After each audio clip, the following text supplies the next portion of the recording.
अस्सलामु अलैकुम रहमतुल्लाहि व बरकातुहू। उम्मीद है कि आप हजरात खैर व आफियत से होंगे। अल्लाह रब्बुल इज़्ज़त आप लोगों को इसी तरह खुशहाल रखे, आमीन।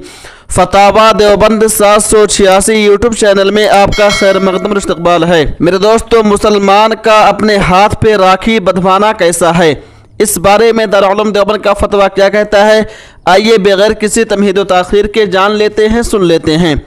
सवाल: मैं इंडिया का रहने वाला हूँ, क्या कोई हिंदू लड़की किसी मुसलमान लड़के के हाथ पर राखी बांध सकती है? बराए करम तफसीली जवाब इनायत फरमावें। जवाब: बिस्मिल्लाहिर्रहमानिर्रहीम। राखी बांधना एक हिंदुवाना रस्म है, बल्कि हिंदुओं के मजहबी त्यौहार का एक अहम जुज़ है। किसी मुसलमान के लिए हिंदुओं के मजहबी त्यौहार में शिरकत करना या उनके किसी रस्म को अपनाना कतान जायज़ नहीं है। लिहाजा सूरत मसऊला में मुसलमान लड़के के लिए अपने हाथ पर राखी बंधवाना शरअन नाजायज़ है, और किसी अजनबी लड़की से बंधवाना, ख्वाह हिंदू हो या कोई और, ये तो और भी बुरा है।